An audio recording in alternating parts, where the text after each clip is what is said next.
officially Ethereum is a commodity. We don't have to worry about Ethereum being a security anymore. We don't have to worry about staking being a security event either, because we have a staking platform and ours is strictly based on smart contract. We have no locking period, we have no unlocking period, and we have no staking fees, unstaking fees, none of that. So ours is 100% focused on consumer protection. And the way our staking distributions work is it's unlimited. We don't run out of it. It's not like we put away 10% of our supply for staking, and once that 10% runs out, there is no staking distributions anymore. This is the case for Aave. Next year, Aave is running out of staking distributions, right? Aave has a limited total supply, and they allocated a certain amount for staking. This staking allocation only lasts for 6 years, and it comes due next year. So next year, May, they will run out of staking distributions, and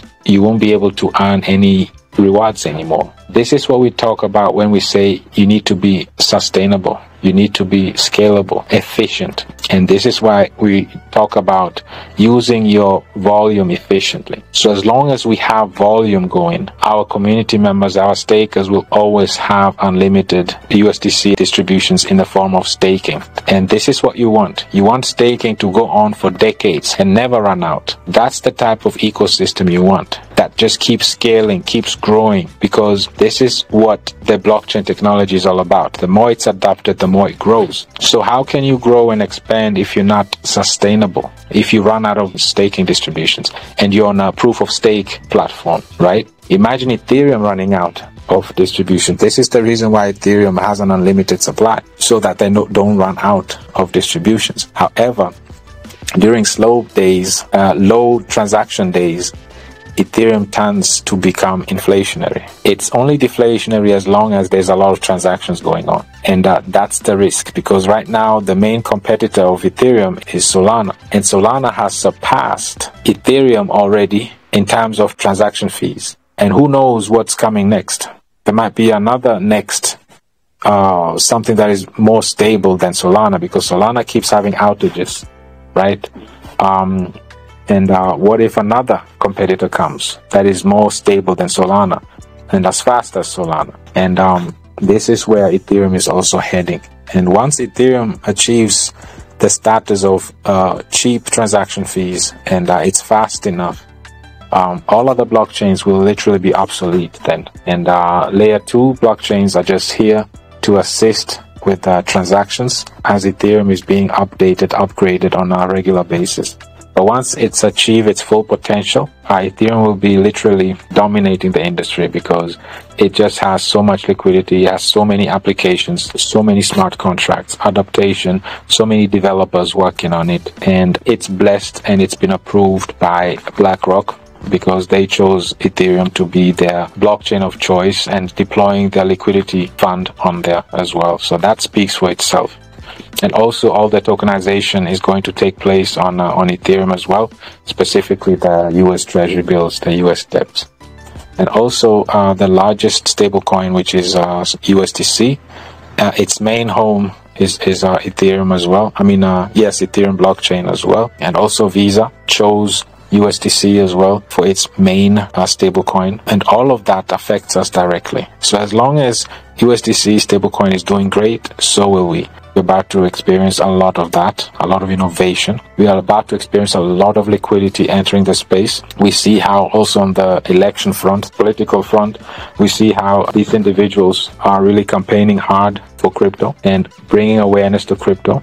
We see how institutions, CEOs, government bodies, states, and all kinds of media platforms are talking about crypto and how it's being legitimized. Regulations are being put in place. We are so early in this space community. So we'll see big shifts, big changes. We'll start seeing how tokenomics are being looked at more closely, right?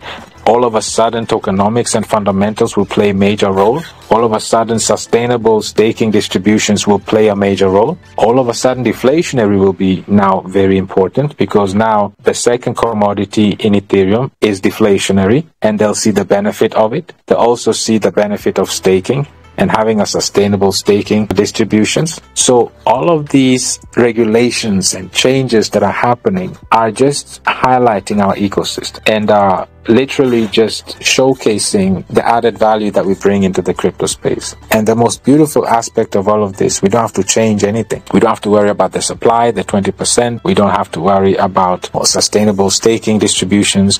We don't have to worry about a staking platform. We don't have to worry about so many things that these regulations are now being implemented. And that's the beautiful thing of when you do something right from the very beginning, and when you've put the community's best interest at heart from the very beginning, when you put your money where your mouth is as founders, and you literally develop an ecosystem from your own pockets without fundraising. With the reason why Ethereum is going to shine the most, because it is the largest smart contract blockchain and it has the most developers on it. Everything will run through smart contracts, especially staking. That's the only way consumers will be protected. We have a bright future ahead of us, and we can really look forward to an amazing time ahead of us with a lot of liquidity, a lot of new innovation, and a lot of new projects that are not even developed yet because they were waiting for clarity. And I will see a lot of new projects coming out that will bring a lot of adaptation, a lot of liquidity on the Ethereum blockchain, and we will all benefit heavily from all of this. So the bottom line and the takeaway of today is that with Ethereum now being officially deemed a commodity, it has a massive impact in the industry. And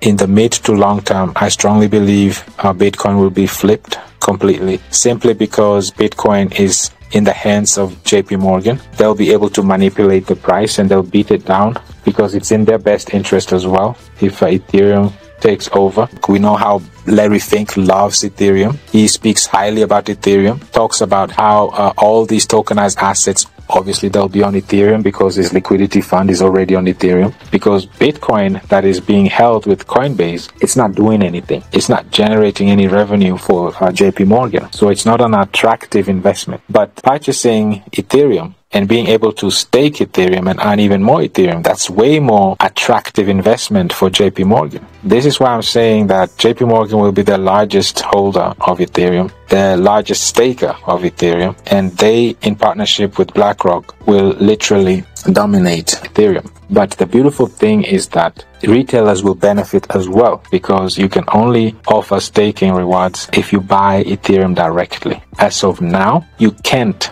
offer Ethereum staking for ETFs, and it won't happen anytime soon, to be honest, because the only way to bring stability to Ethereum is through staking, and the only way to stake is you need to operate these three softwares, and these softwares are operated by individuals. So maybe with these artificial intelligence and all these new automations that are about to come, maybe that's the technology that it will take to be able to replace humans. So maybe it will take artificial intelligence technology to take over the servers and have them do the staking, and then connect artificial intelligence to smart contracts. And then that way, eventually, we don't have to rely on giving our keys to a human being, but rather we can interact through a smart contract with AI and stake Ethereum that way. We also looked at how that impacts the industry and also us as a community. It's so beneficial in multiple fronts. And the beautiful thing about this is all these regulations, all these things that are being put in place are happening way before the real bull cycle starts. So these are major catalysts that are building up. And this just emphasizes and shows even more what kind of impact and impactful bull cycle this is going to be. And like we discussed earlier, and I really want us to understand this, unlike other bull cycles that we've experienced, this one is completely different because of one major thing. And this is that after the bull cycle, institutions don't have to leave the crypto space. They'll be able to purchase treasury bills, which is US debts, in the form of this BIDL token, and still earn revenues in a stable manner, the same 5%. While Ethereum might crash, I'm not sure how much. I'm curious to see how much it will go down now that you can stake it, now that it's deflationary. This is just me thinking out loud. and now how these institutions that are going to be purchasing Ethereum directly and staking them to earn Ethereum as well. Because keep in mind, Ethereum has an unlimited supply. Ethereum is a proof of stake network. The more you stake, the more you earn. So this means that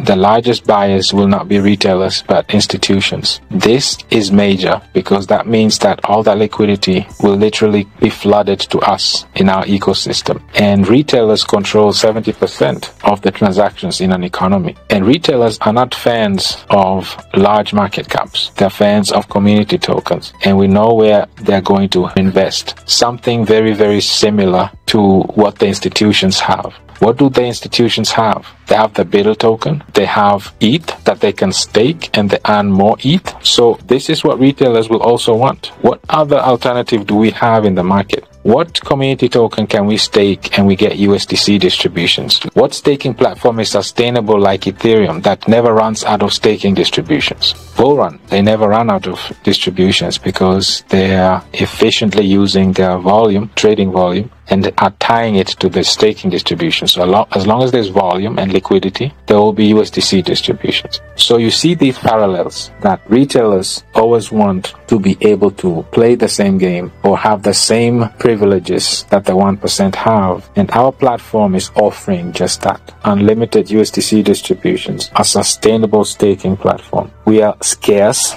not just deflationary, and most importantly, we are collecting liquidity and in various different ways. Not just through the taxes, but also through the NFTs that individuals will purchase to maximize the USDC distributions, but also through the 10% that we have that is literally accumulating USDC as well, and also through us, the community, that will be using the power of compounding for their own good, but that will also benefit the entire community by doing so. So we see how we have a complete, a compact, a sustainable ecosystem developed 2 years ago, but that is current with the compliance with the rules and regulations applied today. And this will just impact many blue chip projects and also specifically community tokens because the industry will be cleaned up, will be more stable. And you'll see how now community tokens will focus more on fundamentals, tokenomics, sustainability. All of that will now play major role now. And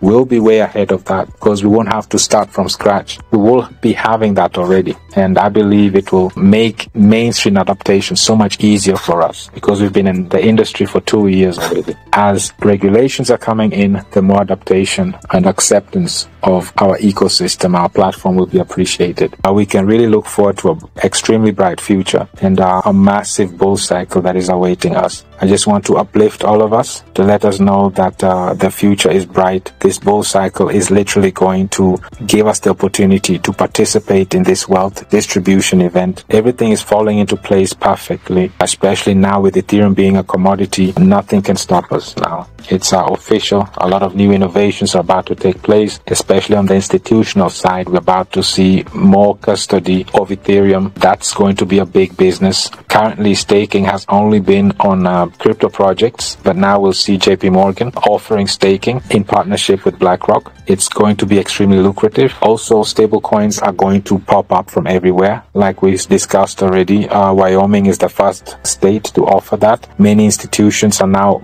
going to offer that as well. And institutional staking, of course, like we said, it's not just going to be JP Morgan, it's going to be UBS, it's going to be Citibank, it's going to be Goldman Sachs, and banking licenses are about to get issued to Circle as well so that they can become a full reserve bank. And all of this will allow these institutions and make them liable to purchase US debts. And this is how the US will regulate their debts and be able to print trillions of dollars every bull cycle and provide liquidity for all these new tokenized assets. And ETF issuers also will push the regulators to come up with new concepts and regulations, and will also push Vitalik to come up with new updates, upgrades, to use AI, right, in order to provide seamless transactions without middlemen and apply AI into the whole staking aspect of Ethereum in order for it to be compliant with the regulators. So I hope that was informational, educational for us today, community. We don't want to overextend this, but I believe it was important for us to all be on the same page as far as